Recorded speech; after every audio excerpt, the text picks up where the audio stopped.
Baik, kemudian saya akan melanjutkan di bagian jadwal dan kemudian alur pelaksanaan proyeknya, yaitu kurva S.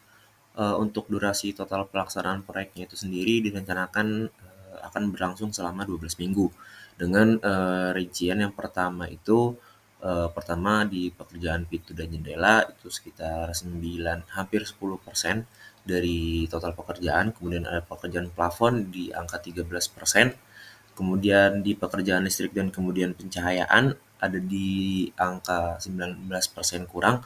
Kemudian juga di pekerjaan lantai yang dimana itu bobotnya sekitar 50%. Dan kemudian yang terakhir itu ada di pekerjaan pengecatan dan finishing. Nah, berdasarkan jadwal ini juga kami telah menyusun kurva S yang memvisualisasikan juga rencana kemajuan progres yang kumulatif dari minggu ke minggu.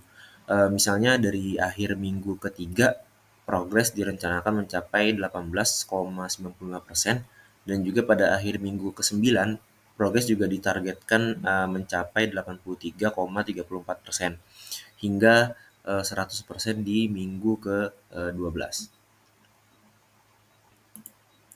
Nah, berikut untuk manajemen perubahan dan juga tabelnya bisa dilihat ini untuk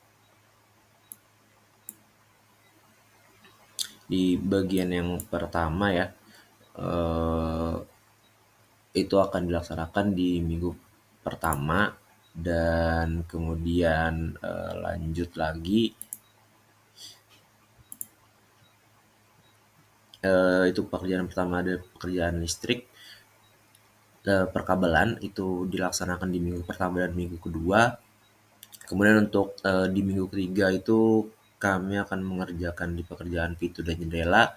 Kemudian bersama dengan itu ada pekerjaan plafon juga yang dimana pekerjaan plafon akan dimulai dari minggu ketiga sampai di minggu kelima. Kemudian untuk minggu keenam itu kita akan melakukan pengecatan dan kemudian di minggu ke selanjutnya itu minggu ketujuh sampai minggu ke-9 itu kita ada pengerjaan lantai yang dimana di akhir minggu 9 yang dimana di minggu ke-9 itu kami kembali melakukan pekerjaan pemasangan pintu dan jendela.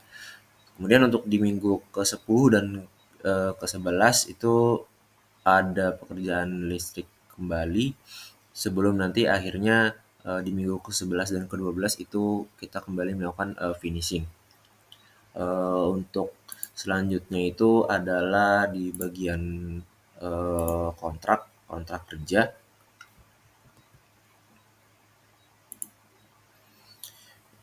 yang dimana untuk kami membagi dua pihak yaitu pihak pertama dan pihak kedua. Nah, para pihak ini juga melakukan merupakan perjanjian kerja antara dua pihak utama. Yang pertama itu pihak pertama selaku ruang rancang studio, kemudian pihak keduanya itu ada Pak Dharma Husnaidi Hasibuan selaku klien. Jadi di sini objek perjanjian itu adalah pelaksanaan pekerjaan furnitur untuk proyek retail Lock and Lock yang berlokasi di Jalan Maijen Suwoyo di Surabaya. Untuk yang kedua itu adalah anggaran dan juga sistem pembayaran.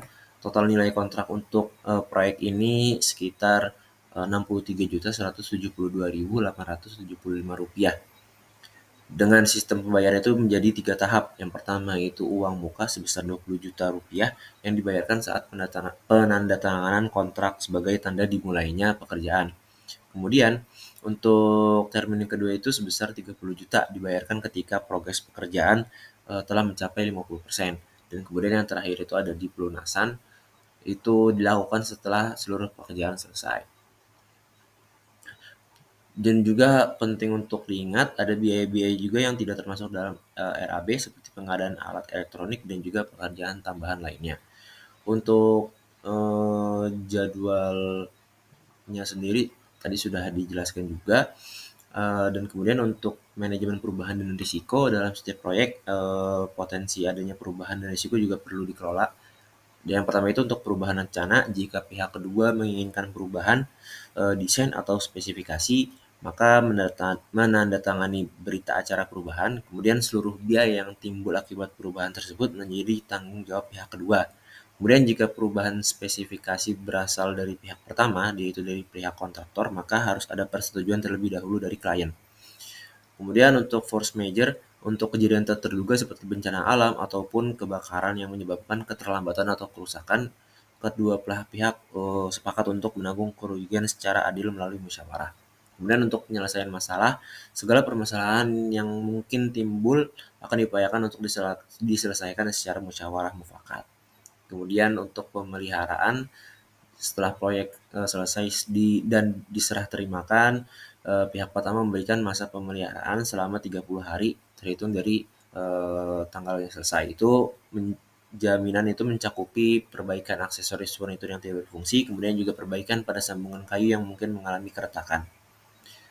Mungkin eh, segitu saja yang bisa saya sampaikan. Wassalamualaikum warahmatullahi wabarakatuh.